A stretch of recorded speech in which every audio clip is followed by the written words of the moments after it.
ముఖ్యమంత్రి చంద్రబాబు ప్రతిష్టాత్మకంగా ప్రవేశపెట్టిన స్వర్ణాంధ్ర స్వచ్ఛాంధ్ర కార్యక్రమంలో భవిష్యత్తులో ఉద్యమంగా మారుతుంది అని పర్యాటక శాఖ మంత్రి కందుల దుర్గేష్ ఆశాభావం వ్యక్తం చేశారు.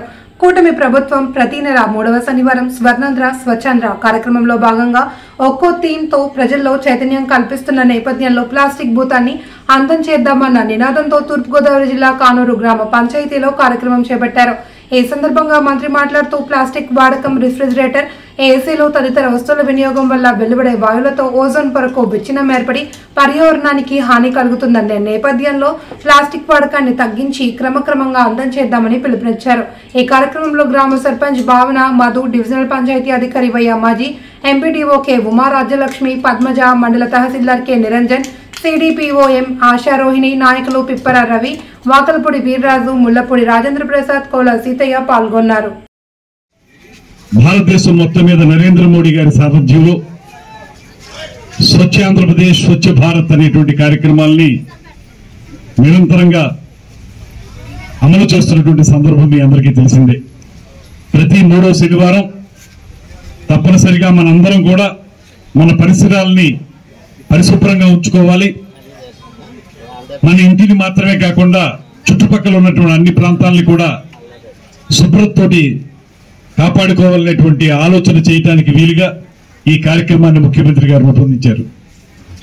ఇందులో భాగంగా మనకి పరిశుభ్రత పట్ల కానీ లేకపోతే ప్లాస్టిక్ వ్యర్థాలని విసర్జించే విషయంలో కానీ సరైనటువంటి అవగాహన మాటని ఇవాళ ముఖ్యమంత్రి గారు మన అందరికీ తెలియజేశారు. గడిచిన కొద్ది కాలంగా ప్రతి 3వ శనివారం కూడా మనం ఒక్కొక్క నెలలో ఒక్కొక్క కార్యక్రమాన్ని తీసుకుని ఇందులో పాల్పంచుకుంటున్నాం. ఈ రోజు ప్రధానంగా ఉన్నటువంటి జూలై మాసానికి ఉన్నటువంటి ప్రత్యేకమైనటువంటి కార్యక్రమం ఏంటంటే ప్లాస్టిక్ వాడకాన్ని తగ్గించాలనేది ఒకటి.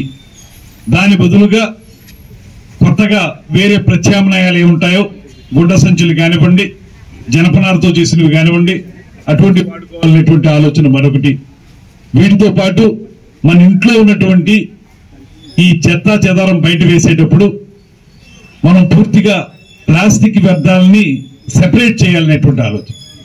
కలిపేసి మనం పంపించేస్తే అవి ఎందుకు ప్లాస్టిక్ ని వాడద్దంటాం మనం, అవి భూమిలో నాన్ డిగ్రేడబుల్, అంటే భూమిలో కలిసిపోవు. అవి మీకు అదే గుడ్డతో చేసినవి కానీ లేకపోతే మనం ఇంట్లో వాడుకునేటువంటి కాయగూరల తాలూకు చెత్త కానీ ఇవన్నీ అయితే భూమిలో కలిసిపోతాయి. వాటి వల్ల ఇబ్బంది ఉండదు. ఇది కొన్ని వేల సంవత్సరాలైనా సరే ప్లాస్టిక్ అనేది భూమిలో కలిసిపోతుంది, నాన్ డిగ్రేడబుల్ అంటారు. ఇటువంటి ప్లాస్టిక్ వల్ల పర్యావరణానికి పూర్తిగా హాని జరుగుతుంది. ఇవన్నీ పర్యావరణం లేకపోతే ఓజోన్ పొరకి చిల్లులు పడడం, ఇవన్నీ పెద్ద పెద్ద విషయాలు మనకు సంబంధం లేవనుకునేటువంటి మాట మాత్రం ప్రజలు ఎవరు అనుకోకూడదు. ఎందువల్లంటే ఇవాళ వర్షాకాలంలో సైతం ఇంత పెద్ద ఎత్తున భానుడు భగభగం అంటున్నాడంటే, సూర్యుడు అంత గట్టిగా మనకి ఎండలు ఇస్తున్నాడంటే కారణం ఏంటి తెలుసా?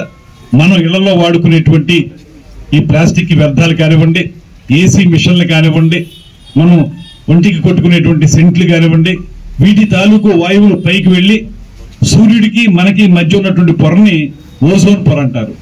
ఆ ఓజోన్ పొర ఉండటం వల్ల మనకు వచ్చేటువంటి ఉపయోగం ఏంటంటే సూర్యుడి నుంచి వచ్చేటువంటి సూర్యరశ్మి, ఆ వేడి డైరెక్ట్ గా మనకు రాదు. అదే మనం ఈ వాడకాల వల్ల ఏసీ మిషన్లు లేకపోతే పెర్ఫ్యూమ్స్ వీటి వల్ల వచ్చేటువంటి వాయువులు పైకి వెళ్లి ఆ ఓజోన్ పొర, మనకు రక్షణ కవచంగా ఉన్నటువంటి ఓజోన్ పొరని చిల్లులు పెడుతుంది.